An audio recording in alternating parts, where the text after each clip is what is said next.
हंसा जगमग जगमग होई, हंसा जगमग जगमग होई, हंसा जगमग जगमग होई।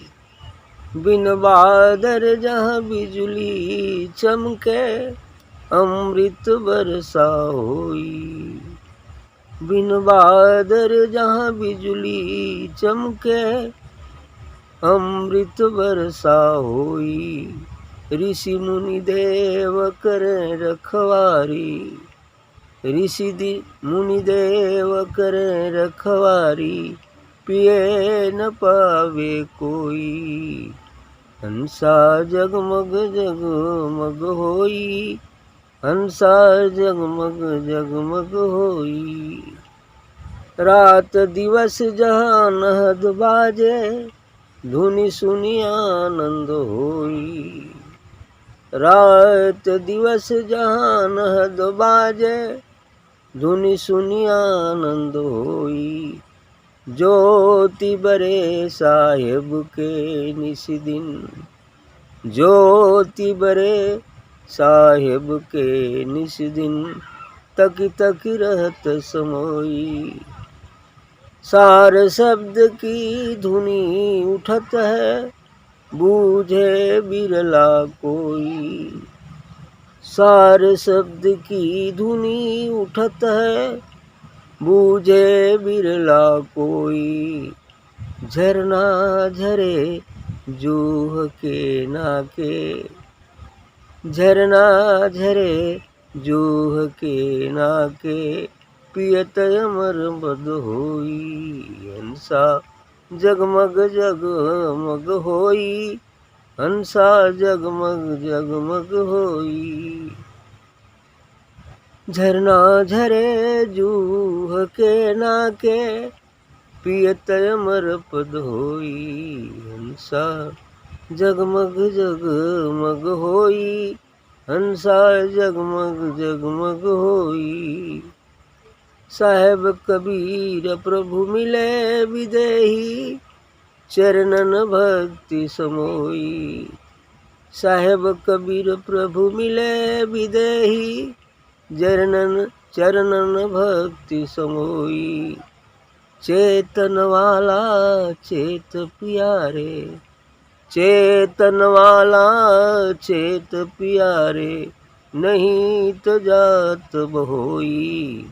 हंसा जगमग जगमग होई, हंसा जगमग जगमग होई। बिल्कुल सही कहा कबीर साहब जी ने कि जब हम अपने निज देश, उस अमर देश में पहुंच जाते हैं तो वहाँ ऐसा ही होता है, जगमग जगमग ज्योति जलते रहती।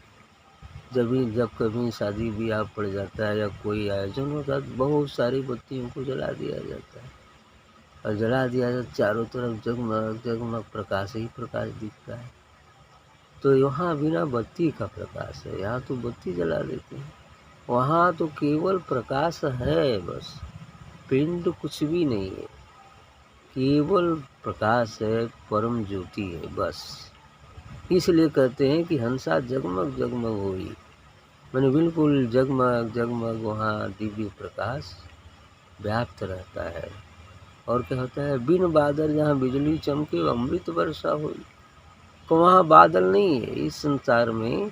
ये बादल जब गिरते हैं तब पानी पड़ता है और बिजली चमकती है जब एक दूसरे में टकराते हैं। लेकिन वहाँ ऐसा कुछ नहीं है, बादल बिल्कुल नहीं है और केवल दिव्य प्रकाश है, लेकिन बिजली की भी चमक उसमें हुआ करती है। बिन बादल जहाँ बिजली चमके, अमृत बरसा। बिजली की सी चमक, विद्युत की तेज प्रकाश जैसा वहाँ बिजली भी चमकती है। और क्या है, और उस जो दिव्य प्रकाश रूपी अमृत की वर्षा हमेशा हुआ करती है। इसलिए कहें कि अमृत वर्षा हुई, अमृत की बरसात होती है। ऋषि मुनि देव करे रखवारी, पिए न पावे। ऋषि मुनि देवता ऐसा कुछ भी रखवाली करते रहते हैं कि कोई दूसरा न पीने पाए जो पीने के काबिल नहीं। ऐसा वो जाएगा ही वहाँ नहीं तो पिएगा कहाँ से। तेरी सी मुनि देव करे रखवारी, पिए न पावे कोई, कि कोई उसे पीने न पाए। ऐसा ये लोग लिखवाली करते हैं। रात दिवस जहाँ अनहद बाजे, धुन सुनी आनंद होई। और वहाँ उस शून्य में रात और दिन, वहाँ तो रात दिन होता नहीं, यहाँ की रात और दिन, वहाँ तो रात दिन नहीं, केवल प्रकाश ही प्रकाश है। और वो अनहद नाद ओंकार की धुनी बाजती रहती है, बजती रहती है।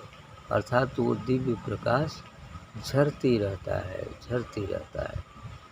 तो ज्योति बड़े साहब के निज दिन तक तक रहत समोई, और देख देख करके उसको उसी में समाये रहते हैं, समोई समाते रहते हैं संत जन, हंस जन। तो सार शब्द की धुनी उठत है, बूझे बिरला कोई। और सार शब्द उसमें ओंकार ही सार शब्द है, आत्मा ही सार शब्द है। वह प्रकाश रूप भी है और शब्द रूप भी है। तो उस आत्मा को ही शब्द या सार शब्द कहते हैं, ओंकार कहते हैं, सब कुछ कहते हैं। ऐसा ही है। तो सार शब्द की धुनी उठते बूझे बिरला कोई, और इसको कोई बिरला व्यक्ति समझ सकता है, बूझ सकता है। झरना झरे जूह के नाके, पियत अमर पद। वो झरना उस अमृत रस का निरंतर झरते रहता है। उस अमृत रस दिव्य प्रकाश, बिल्कुल स्वीट दिव्य प्रकाश जो झरते रहता है। और ऐसा जो पीते हैं, पियत अमर पदे, जो इसे पी लेता है वो अमर हो जाता है। अमर होने से मतलब इस भवसागर से मुक्त हो जाता है। हालांकि शरीर तो नश्वर है, वो अपने समय पर नष्ट होगा ही होगा। इसलिए तो झरना झरे जूह के नाके, वहाँ सुगंध भी वो जूह के नाके, यानी ऐसा कि जूही और क्या क्या चीज़ें कि चंदन की सुगंध जैसा उठा करता है, जो आनंद भी है। साहब कबीर प्रभु मिले विदेही, चरणन भक्ति सुनो। अब साहिब कबीर प्रभु मिले विदेही। अब कहते हैं कि वो सदगुरु विदेही मिल गया, जिसकी देह होते हुए भी देह नहीं है, जो विदेह है। ऐसा सदगुरु जब मिल जाए तो अपने चरणों में भक्ति प्रदान कर दे, तब ये चीज़ें प्राप्त हो जाए। जो विदेही है, देह रहते हुए भी विदेह हो गया है, ऐसा सदगुरु ही इस लोक तक पहुंचा सकता है। साहेब कबीर प्रभु मिले विदेही। अब कबीर को प्रभु मिल गए विदेही, चरणन भक्त में अपने चरणों की भक्ति में समाहित कर लिए, तो यह चीज़ प्राप्त हो जाएगी। तो चेतन वाला चेत प्यारे, नहीं तो जात बोई। इसलिए कहते हैं कि यदि कोई चेतने वाला हो तो वो चेत ले, अब से चेत ले, जब से ना चेत तबे से होशु, जब से भी ये बात समझ में आ जाए तब से इस मार्ग पर चल देवे, तब नहीं तो जात भाई, नहीं तो वो बहते जा रहा है, कोई लक्ष्य नहीं है, बस बह रहा है इस भवसागर में, चलते जा रहा है, बह रहा है। और बहते बहते क्या होगा, समाप्त हो जाएगा। इसलिए नहीं तो जात बोई, नहीं तो बह रहा है भवसागर में। यदि चेतेगा तो इस भवसागर से पार हो जाएगा, अर्थात उस अमर लोक में पहुंच जाएगा, उस सतनाम सचखंड में पहुंच जाएगा। ऐसा बस।